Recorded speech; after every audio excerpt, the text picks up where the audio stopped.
What's up guys? So for this vlog is i-share na akong experience sa exam sa GLPT N4. Kay daghan kayong nag-PM, daghan kay nag-chat sa kuha nga kanang kuan, kumusta daw akong exam, unsa daw okay ra nang daghan kay mga pangutana ba. So di man ako mausa-usa og tubag, ako na lang i-share sa inyo para nasa mo ma-idea kung mag-exam sad mo. Kay kung ganahan mo ay og Japan, ang kanang Japanese level is need na siya.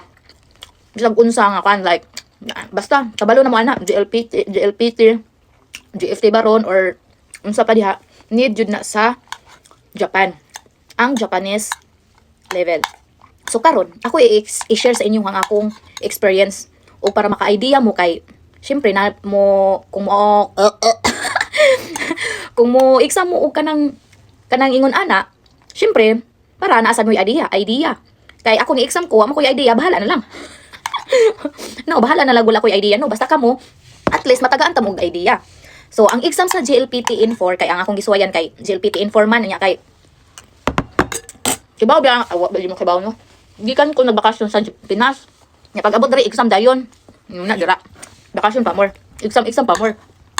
Dili ko kabalo mo basa og kanji. Number 1 problem, ang kanji. Tapos, once ang imong i-exam is GLPT N4, kuan na siya.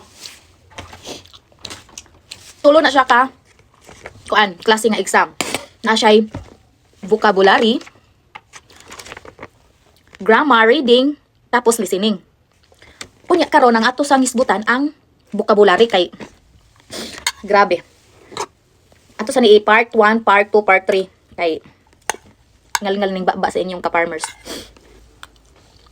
Ang sa vocabulary nga exam, ang oras diri kay 12:30 to 1 PM and 10 minutes. So 12:30 to 13:10. 13 is 1 PM. So mo na siya ang nakalagay dire. Pero exam nimo dili na maoy oras. Kung ba dyan yung oras? 30. Di jud. Kaya nga no,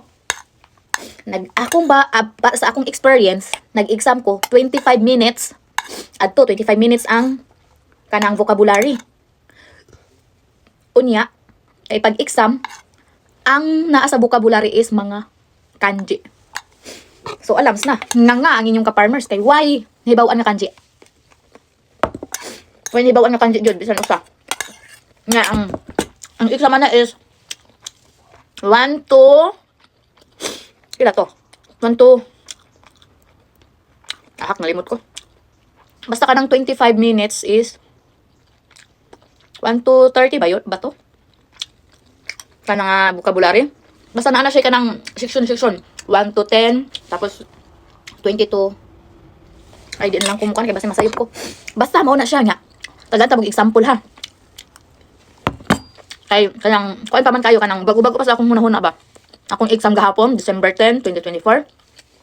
Ano to example? Sa ako daw sa shower. Ang bata daw kay maghugas sa blank. Nya ang kanang blank is kanji. So, ang kanji mo na imong tag-anon. Ang kanji mo na imong tag-anon. So, ang papilian kay kanang karada, lawas, tapos naong, tapos kanang buhok, tapos napatoy isa, unsay napatabas na upat na siya papilian. Imura na tag-anon ang kanji na, unsa na siya. Ang bata daw, adto sa kanang shower, naghugas sa iyang, unsa man. Unya, kay wala man ko kamaw unsay kanji sa lawas, karada, unsay kanji sa kao, kanang naong, unsay kanji sa buhok, ang kuan kaminuki, wa man ko kabalo. Di, magpintot-pintot jud ta, kay wa man ta kabalo. So, ang akong ma-idea sa inyo, ang akong ma-share sa inyo nga, kung mo exam man lang gani mo og GLPT N4, kailangan jud na amoy bala. Bala nga kabalo mo mabasa og mga kanji. May na lang to, naka-experience ko ba? Og, unsa day kanang naana sa kanang exam nga JLPT nga N4. So, mo na siya ako ma-share sa inyo. Nga, experience, o at least na mo'y idea. No? So, mora na siya. Thank you for watching.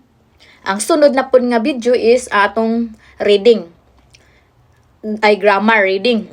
Nasad ko na to mga example. Kay bago-bago ko palagi sa huna-huna lagi. Sige, next time na lang. Bye-bye. Thank you for sharing.